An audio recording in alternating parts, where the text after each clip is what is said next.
Hey, you know what's fun? Doing whatever you feel like whenever you feel like it. Do you know what's generally terrible for your long-term finances? Doing whatever you feel like whenever you feel like it.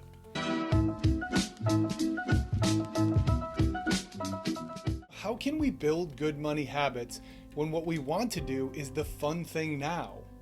By using a brilliant and nerdy little concept called nudging.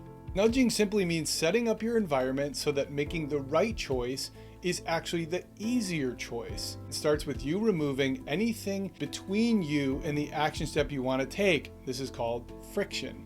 A great example of a frictionless environment, Amazon's one-click feature. Moved all of the obstacles between Amazon and your wallet. But we can also use this theory to make it in our best interest, not Jeff Bezos. Jeffrey Bezos.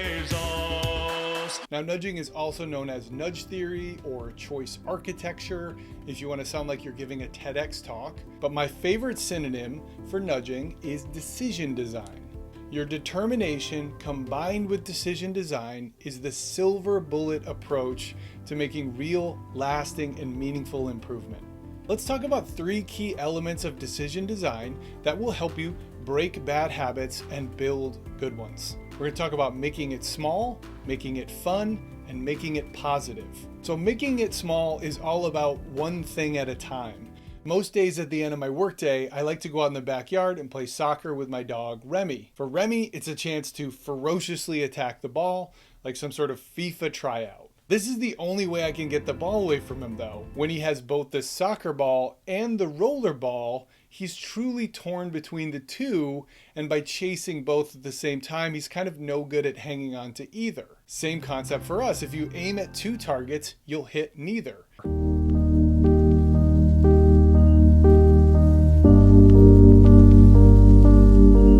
Pick one goal and make it small. I'll give you some examples. You could save an extra $25 this month that you might not have saved in the past. And you could do this by saving $1 per day. Rather than trying to pay off an entire loan or credit card or other debt, what about aiming to pay 10% of it down to get started? Or even smaller, pay $10 toward that debt. Download a budget app like Mint.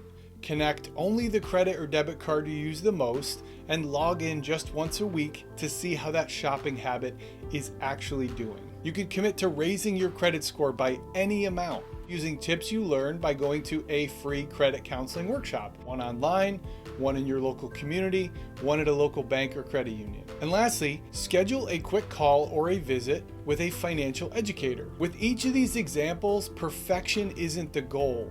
Momentum is the goal. Pick one thing to attack first, do it for a short amount of time, and then assess your progress and adjust your approach. And most importantly, celebrate your effort with a reward. Make it fun. The show Parks and Recreation gifted us with the idea of treat yourself. What do we treat ourselves to? Clothes. Treat yourself. Fragrances. Treat yourself. Massages. Treat yourself. Mimosas. Treat yourself. Fine leather goods. Treat yourself. It's the best day of the year. The best day of the year! But here's the detail that often gets missed.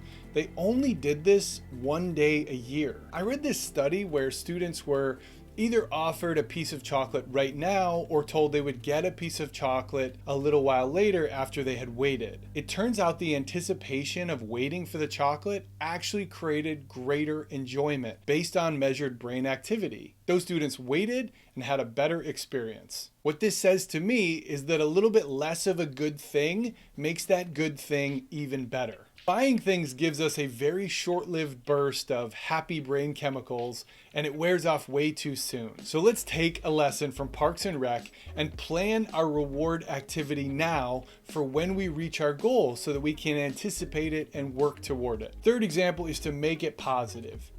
Now, you've probably noticed that I use this phrase, a humorous guide to money. I use this because this is the way I like to talk about this subject, laughing at ourselves, having some fun with it, but also because I believe that each one of us can be our own humorous guide to money. Why this is so important? Research shows that we are more motivated by positive goals than negative outcomes. We're also more resilient during challenging times when we can reframe them as positive experiences. Now, I know this personally back when I was doing stand-up comedy. I was in the middle of a really rough depression, and during one set, I painted a very vivid picture of me at home eating only Raisinets, but telling myself, it's okay because there are raisins in there.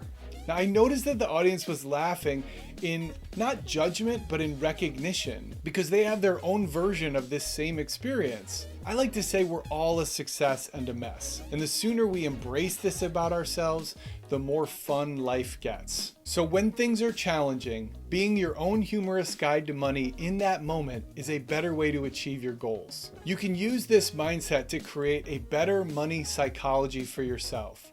You can reframe any feelings of financial shame by looking for, the humor in it. When you make a mistake with money, and not if, when, and not just you, all of us, don't keep it a secret. Share it with somebody you trust. You'll probably notice right away that they empathize with you rather than judge you. Let's try it as an example. Let's say a friend comes up to you and says, I bought a $500 drum set on eBay and I still haven't used it. And right now I'm hanging clothes on it. It's kind of endearing, right? I mean, it's not the best decision, but you don't judge them for it. It's like a common experience. If you share these things with a sense of humor, you'll feel lighter and in a better state of mind to learn from the mistake and do things differently next time. So let's recap. To be your own humorous guide to money, make it positive, make it easy, make it small, and make it fun. Or if you like, nudge yourself, treat yourself, and laugh at yourself. Which is what I'm going to do right now once I stop cringing. Good luck.